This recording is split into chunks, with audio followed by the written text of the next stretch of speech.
Welcome to Get There by Bike, where we discuss all things bicycle, transportation, recreation, safety, and well-being. I'm your host, Gail Ruscetta.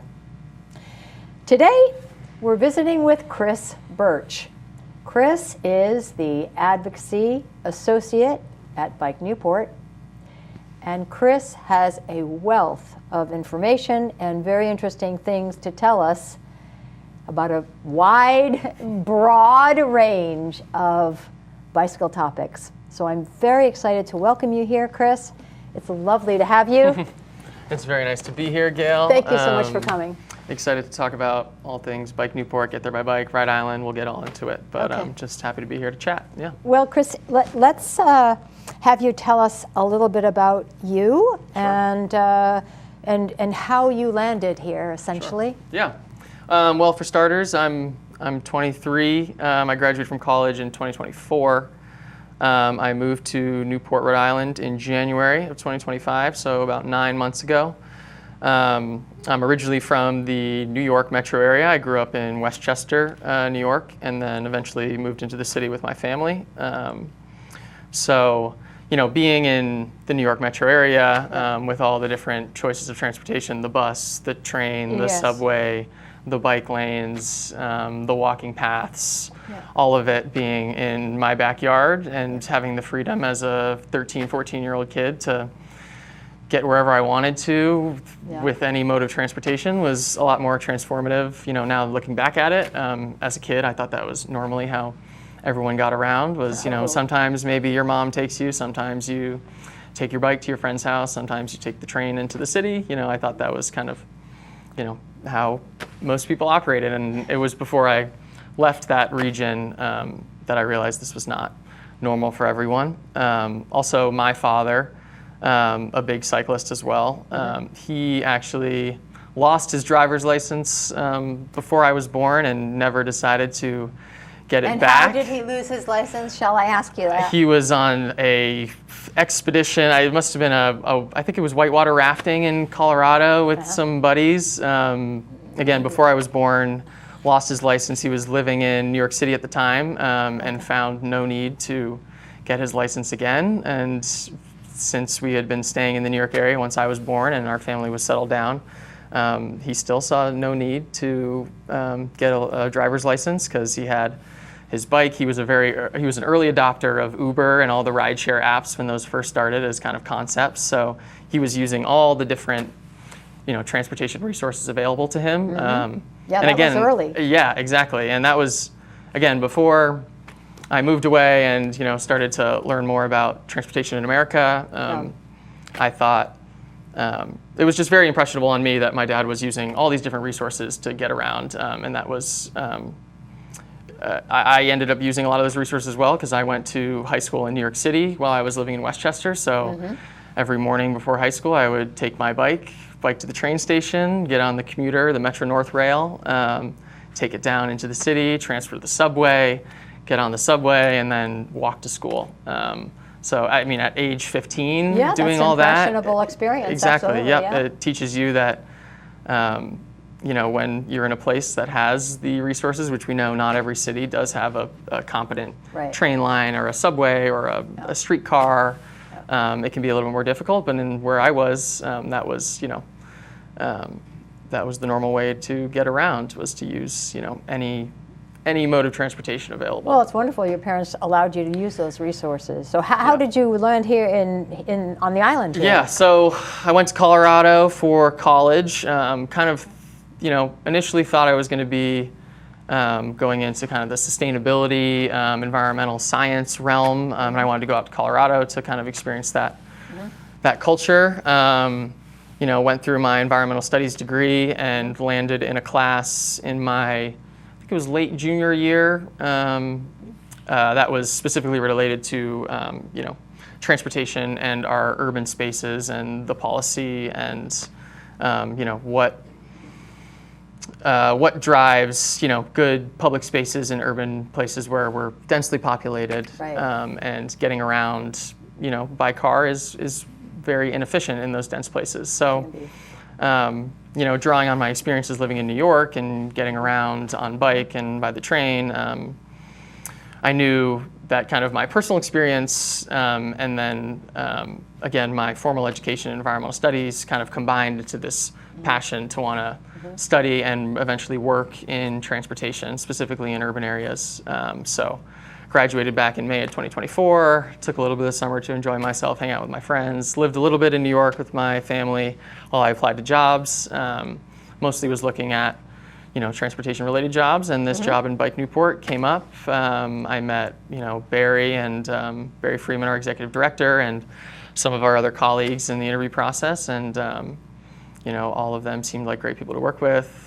Bike Newport has a great mission, trying to advocate for better bicycling in the Newport area and Aquidneck Island overall. So I thought it was a good first start in my, hopefully long career in transportation. So yeah, wonderful. It's been great, getting to know the community, getting to know the streetscapes here. I think uniquely as the advocacy associate, I had to move here as someone who's not from here, and then learn very quickly what the challenges are in Newport and on Aquidneck Island. So in some way, the job has been a great way to know the local area and start to feel like someone who lives and has a stake here in the community. So yeah. You bet. Aquidneck Island, as beautiful as it is, has its own set of challenges in terms of transportation. Yeah, it has its challenges. It also has its benefits. Potential benefits that have not been unlocked yet. We know East and West Main Road are two very dangerous roads to be on as cyclists, or even walking, or even in a car. Even in a car. Yep.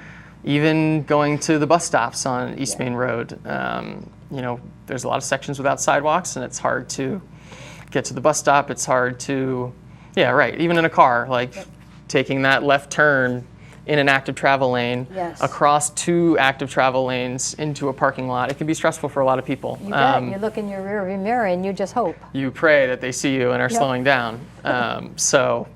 These two main corridors, state roads, totally transect the island. And if there was ability for bicyclists to be on this road, it would be a great way to traverse the island from Portsmouth down to Newport. It would be. So let's talk about, the name of the show we decided was Get There by Bike, but there is actually a Get There by Bike initiative.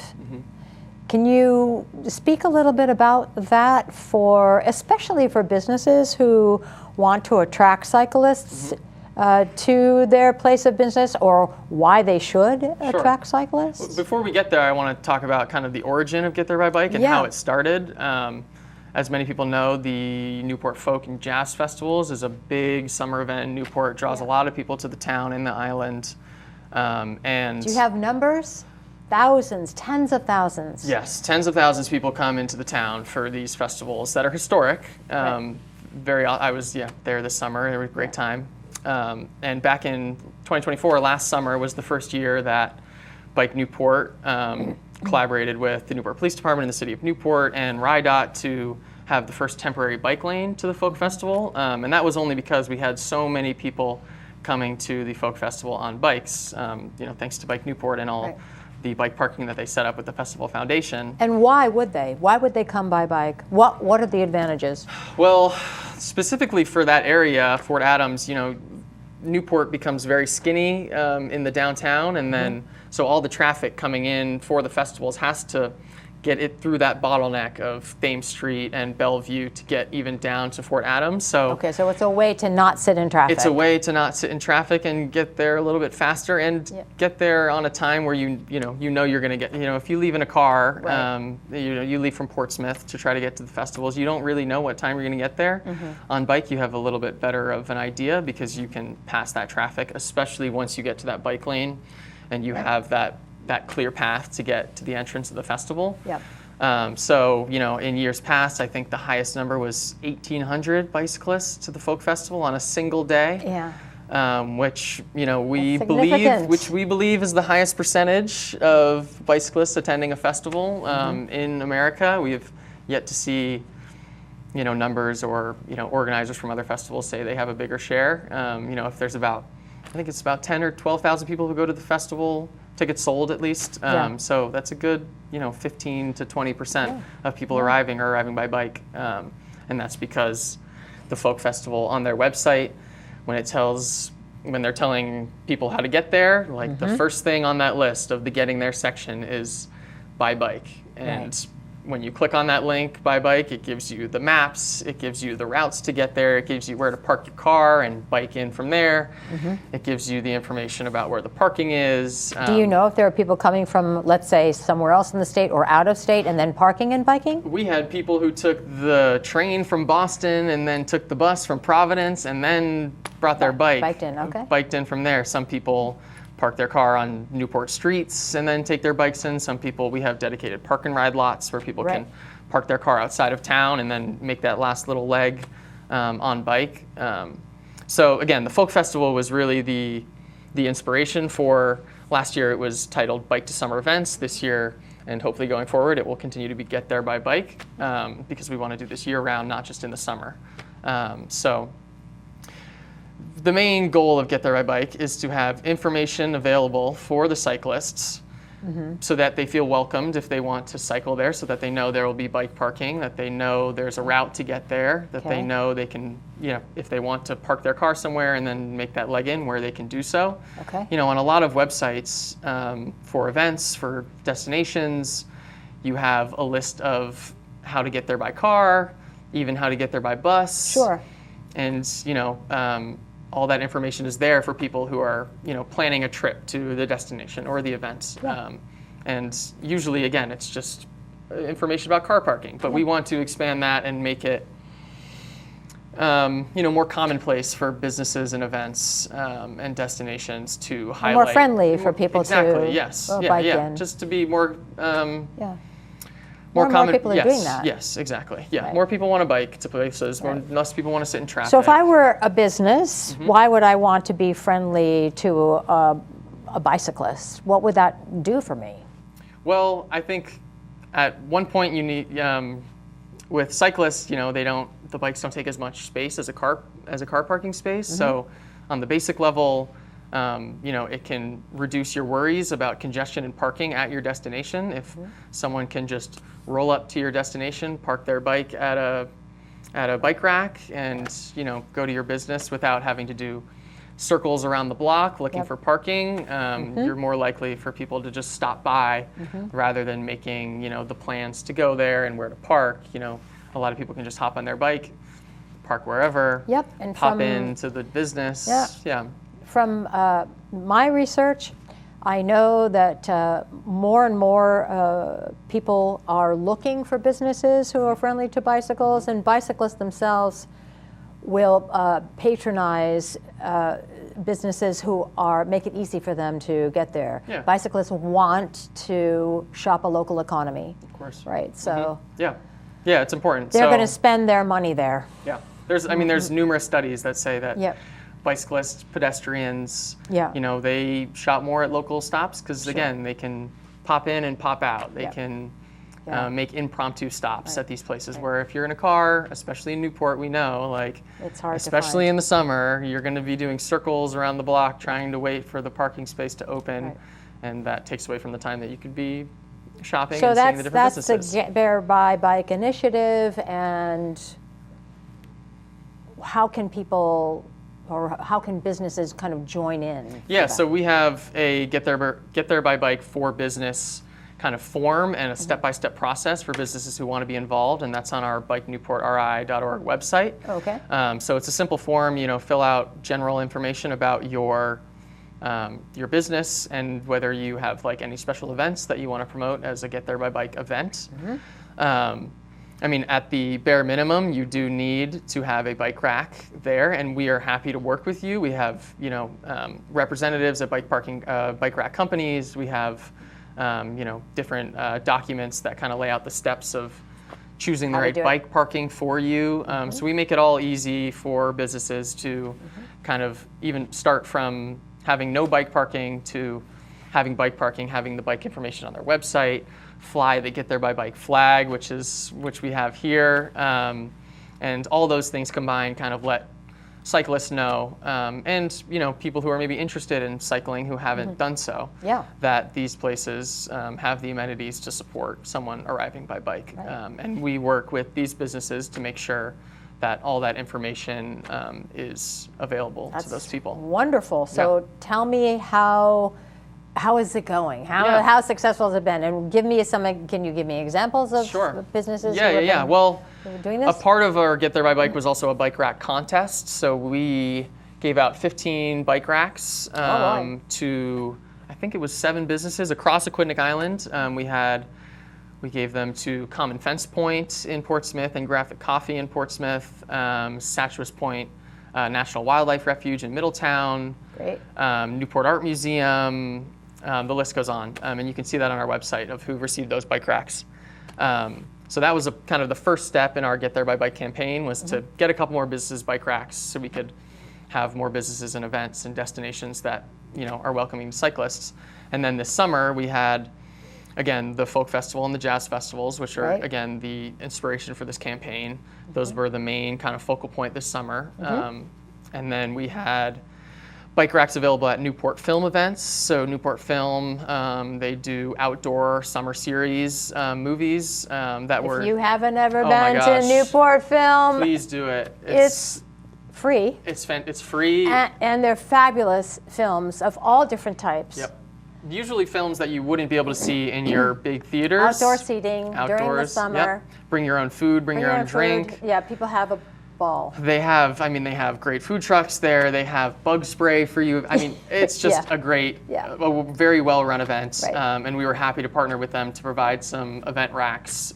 So every week, every Thursday throughout the summer, there was a movie, and we provided bike racks and promoted biking to Newport Film, gave the routes, it's rotating locations, so we had to make different maps and routes each time. Yep, and they're very well attended. Very well attended. But there's plenty of room for you, so you should think about coming next summer. Yes, please put it on your calendar and bring your bike.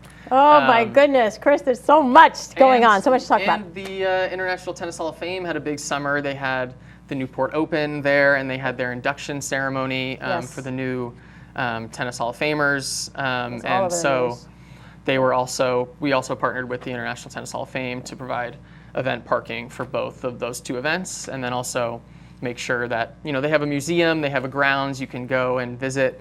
It's a popular tourist destination. So again, partnering with these destinations to make sure they have information available for cyclists who want to arrive. And those were kind of the three big events or destinations that we highlighted this summer.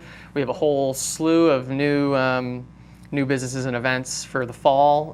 Some of them include the Newport Amica Marathon, which they are promoting. The marathon. Yes. You too could be part of this Get There by Bike initiative. All you have to do is go to the resource that Chris is talking about. We'll put it up on the screen. Yep. And then your business can be one of the bike-friendly Get There by Bike businesses. It's good press for you, and it's absolutely free press. So I would recommend. It's a true collaboration. We want more people on bikes. These businesses want more people visiting their business. Yes. We're going to collaborate together to get the bicyclists who are experienced, the ones who are, just starting to get into it, and again, providing them all the information they need to get to these places. Right. Yeah. Wonderful. Yeah. All right, Chris, now I want to talk about one thing called Ride Island, whereby the 3 municipalities here on the island, Newport, Middletown, and Portsmouth, are getting together to try and make this island more walkable, safer, more bikeable. Can you speak a little bit about Ride Island? Yeah, I love that you mentioned Aquidneck Island, because Ride Island is Aquidneck Island. It's not just the new path in Newport. Right. It's a vision for Aquidneck Island to be one of the most bike-friendly, walk-friendly, transit-friendly places on the East Coast. And we have a lot of neighbors that we can pull inspiration from for these initiatives. And Ride Island is basically a summary of all the transportation plans, documents related to bike, related to walking, related to transit. It's summarizing all of those. And then it was also adding people who predominantly speak Spanish, who we have a lot of people on this island who are predominantly Spanish speakers. Yes. So including them in the community efforts of where people want to see these amenities. We also included women and children who are not regular cyclists, who are afraid to do so because it is scary to be in the road with cars if you're not used to it. And so by, again, gathering all of those past documents and including these new groups of people, putting together a more comprehensive bike plan for the island. And this was done transport. Exactly. Yes. Plan. Yes. Really. And it's identifying priority corridors where we would like to see infrastructure for bikers, walkers, transit riders, and providing like a holistic kind of roadmap of how to make this island a little bit more accessible if you're not using a car. Right. And this was done through Bike Newport with help from the Van Buren Charitable Foundation in collaboration with Grow Smart Rhode Island, which is kind of a smart growth economic development nonprofit based in Providence. And then also with our friends at Tool Design, which are kind of, they're one of the leading planning and engineering firms that work on multimodal transportation issues. Tool Design. Yeah. And they do a lot of work in Boston and Cambridge. And across the country. But those four groups came together to put together this great document that was finished in, I think, late 2023 before I got to Bike Newport. They also did speaker series, they did film showings, they took business leaders on Aquidneck Island to Cambridge to see their incredible bike infrastructure and, again, draw inspiration. Next there's stuff coming in the future. Because in Cambridge, what's happening there is they have completely transformed that community with transport, walking and biking infrastructure. It's so much safer now than when I lived there back in the day. Yep. They're separated bike lanes, and it has become a model, has it? Yeah. Nationally for a bikeable, walkable community. And between the town planners and the business leaders and Bike Newport and residents who went on that trip, it's often referred to as, you remember in Cambridge when they did this, we can do this here. Right. Well, it's important to see it in action. Exactly. Yep. That's the first person perspective of experiencing it is what we always talk about when we're talking about planning our streets is getting in the car and experiencing it, getting on a bike and experiencing it, walking and experiencing it, taking the bus. That's it. It needs to be a holistic approach. And when I think about, young parents with strollers and trying to navigate downtown Newport in the summer. Just think about that. There are so many egresses. There are so many, side streets. There are so many businesses. Just trying to be safe with a stroller. Yeah. Right. Yep. So the Rhode Island document is seminal, I would say, for us. And the work is ongoing. I mean, there's correct. We know that making changes to the structure of our roads, and even something like creating a shared use path, it's a lot of money. It requires a lot of engineering and environmental permitting. It's a long process, but when Bike Newport started in 2012, there was not a shared use path that stretched from the Newport Gateway Center to West Main Road. Talk about that. Let's talk about the new separated bike path that some people still aren't really aware of. And I don't blame them because it is only the first section of the bike path. We hope this is a longer bike path that stretches from Portsmouth to Newport, so people can It'd be amazing. It would be amazing, and that's the goal we're working towards. Yeah. Just on our way up to the studio today, correct, we saw a biker in the rightmost lane on East Main Road. How did that look to you? It looked daunting. It looked scary. We know even in a car, traveling East Main Road is scary. But I applaud him for trying. One of the parts is getting more people on bikes on our streets does create more visibility for cyclists, and it gets cars more familiar with dealing with bikes on the road. But let's go back to the bike path, because we didn't say. Indeed. It starts at the top of West Main Road, just south of the Middletown Public Library. Potsy Field. Okay, Potsy Field there. Yep. And it is completely separated, and it's lovely. I use it a lot. Yep. So it's completely paved. There's lovely fencing. Yep. And it will take you all the way into basically downtown Newport. What Correct. was the transportation center, which is now the new aquarium. Kind of dumps you out right in the Elm Street area. Takes you on the back side of the Farewell Cemeteries, and it's beautiful. Yeah, it's beautiful. Yeah. It's a great public resource. It's a great. I see people walking on it. I see Yeah. people biking on it, Sure. taking their dogs for a walk. It's used by all sorts of people. Yeah, it's delightful. It is. It is, and it's the first step in hopefully a much. There's a public parking area as you Yes. just come off the Pell Bridge. True, the park There's and a big ride. park and ride there. That is so spacious.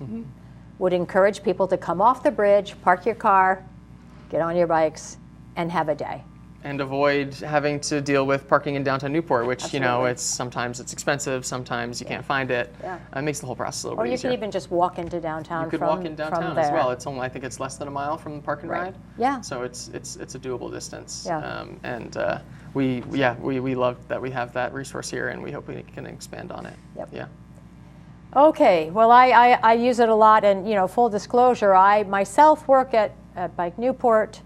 I'm the community educator, so Chris and I are in different departments. I'm in the education department, I'm into the schools, and I'm teaching people skills and how to ride, and running, with my colleague, Claire Woodhead, in the education department.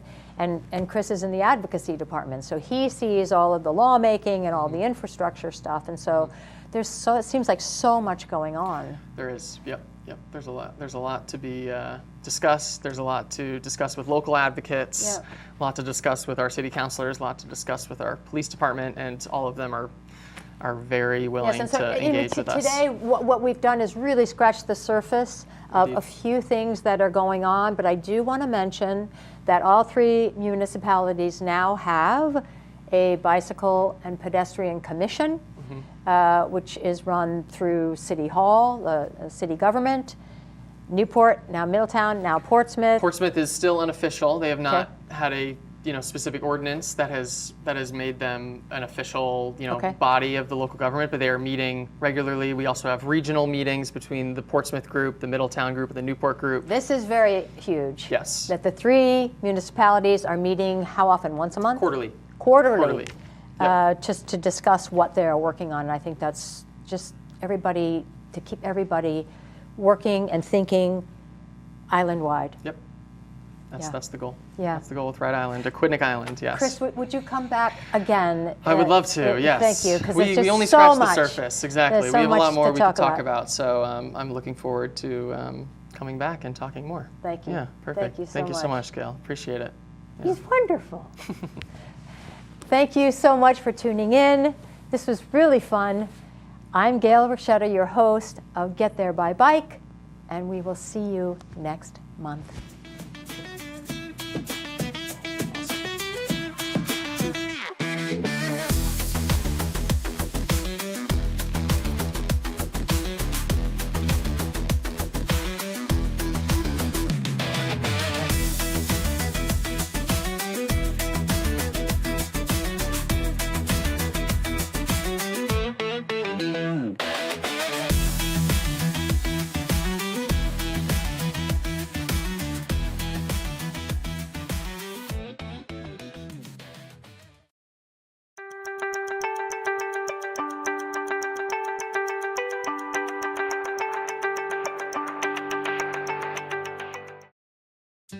Hi, we're from Aquidneck Island Adult Learning Center in Newport, Rhode Island. We're looking for students and volunteers for our many classes, including GED, English as a Second Language, nursing assistant, phlebotomist, med tech, medical technician, apprenticeships, computer skills, and lots more. Please contact us if you'd like more information. Thank you.